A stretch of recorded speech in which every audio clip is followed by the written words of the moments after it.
Hello， 大家好，又係到咗早起了林天空故事嘅時候啦。今日繼續同大家分享馬太福音第104集，論審判的日子，綿羊和山羊的比喻。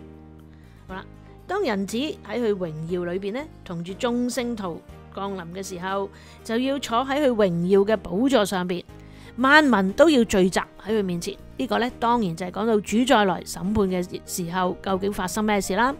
主呢，就要將佢哋分別出嚟，就好似牧羊嘅分別綿山羊嘅一般嘅情況啦。綿羊呢，就安置喺右邊，山羊呢，就要喺左邊。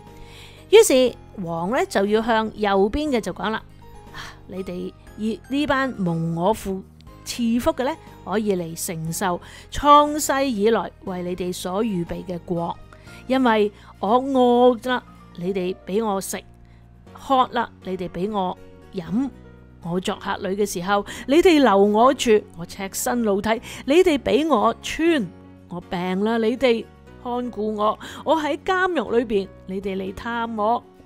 義人就回答王咁講：主啊，我哋咩時候見你餓啦，俾你食啊；渴啦，俾你飲呢？咩時候見你作客旅留你住？赤身露體嘅時候俾你穿？又咩時候見你病啦，或者喺監裏你看你呢？嗱，留唔留意得到啊？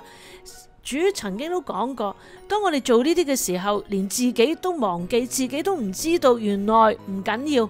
我哋做嘅時候，左手唔知道右手所作嘅呢，啱啦。主係紀念嘅，你喺默默去做，連自己都唔知，因為你唔係想俾人知啊嘛。咁原來主呢，一一都會計算，一一都會紀念，就係咁樣就啱。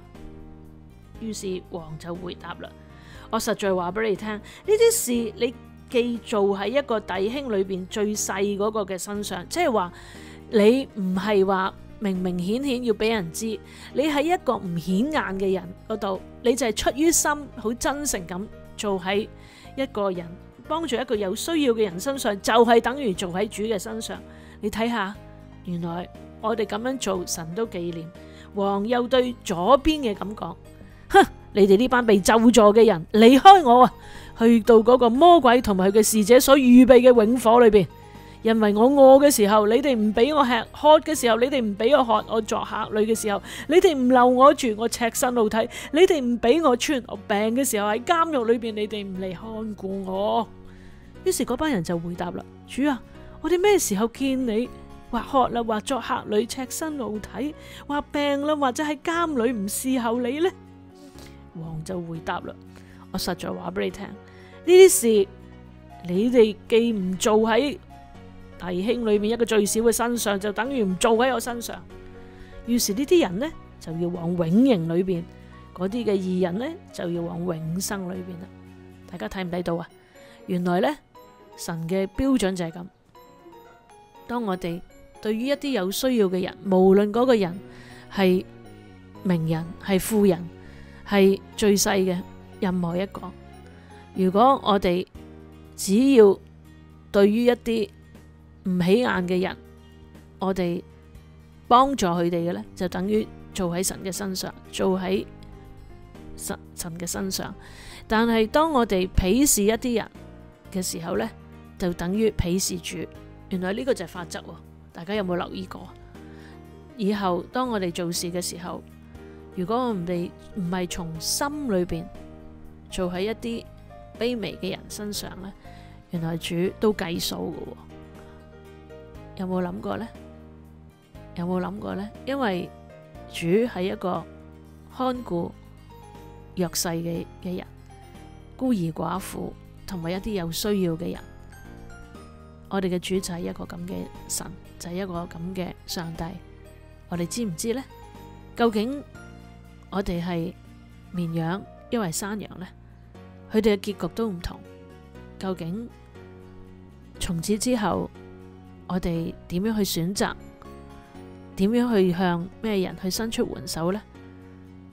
過往可能我哋都唔係做得好好，但係從今以後，我哋點樣做呢？我哋有冇諗過？我哋有幾多嘢係真係做喺主身上呢？今日可能都值得我哋反省。但係當然啦，我哋做嘅時候唔係為咗得啲乜嘢，而係真係知道乜嘢係主喜歡嘅，我哋就甘心樂意去做，咁樣主會更加開心。我記得最近呢，聽到一個姊妹去分享，佢喺信主冇幾耐，佢就知道佢所學嘅、所做嘅，佢一直都係希望，都係立志係做喺主身上，佢就係咁樣做，佢一生就係咁樣去學，咁佢嘅快樂呢，就係咁樣一直去享受做喺主身上嘅快樂。希望我哋都有咁嘅立志啦。好，今日嚟到呢度。